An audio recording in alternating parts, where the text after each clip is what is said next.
covering South Florida from the Palm Beaches to Boca Raton and the Treasure Coast.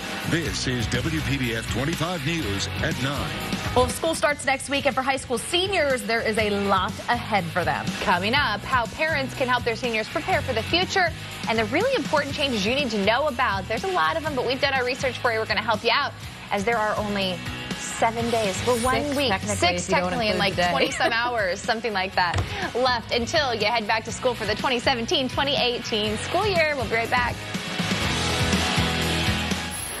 Welcome back. The new school year, just 1 week away. Can you believe it? And there are several new rules parents need to know, especially if your child is entering their senior year of high school. So joining us right now with a rundown of these really important changes is Andrea Catsicas with Mindworks Prep. Andrea, thank you so much for being here. Thank you for having me. We were just reminiscing about our high school and college days, and it is a very stressful time for seniors. So let's start first with talking about college. Bright Futures bonus. There's actually an opportunity here for seniors going into college to get free tuition. Tell us a little bit about that. Well, it used to always be partial tuition, but now this year the budget has been approved for it to be full tuition. That's a huge savings for parents. An estimate on savings here? Is there? I don't have the estimate on savings, but the qualifications are a 1290 on your SAT and an A average. An A average and a 1290 on your SAT. So that means a lot of studying and preparatory work. Speaking of the SATs, there's something new this year. They're actually being offered earlier than ever before. Tell us about the SAT dates. There's a new SAT being offered.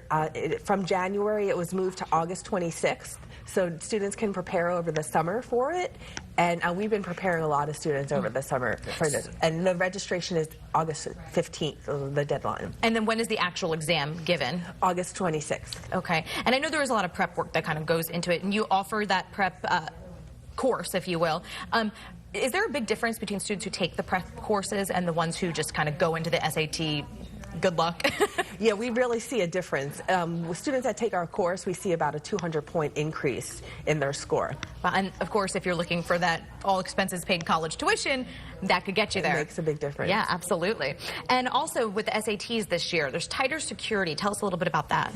Well, there's been some, in last year there was some concern about some cheating and stuff like that. So we want to make sure that students are, we know that they're good kids, but we want to make sure they're not doing anything that would alarm the proctors that they might be cheating. Absolutely. And remind me again, the SATs, I remember when we took them, it was 1,600. Then they were changed a little bit for a few years. Are they back to the original 1,600 They're score? back to 1,600 now. Okay. Yeah, I remember that change. It was my brother had the changes and I didn't. It was very bizarre.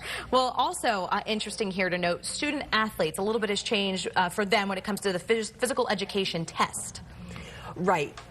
They can exempt out of the physical education test. They had been able to exempt out of physical education, but now they can exempt out of the test. So they have to, is there a requirement in terms of that? They have to play 1 or 2 varsity sports? 2 varsity sports or JV sports. Okay, interesting, fantastic. Well, thank you so much for all this information. I know it's a very stressful time of year. It's hard to keep everything straight. So hopefully for the parents watching at home, we helped you break it down for your seniors. And of course, we do want to wish all the seniors starting next week good luck. Your senior year will fly by, right, Sandra? Oh, absolutely, Stephanie. The heat not flying by, it's here to stay for probably the rest of the month, and that's what we've got.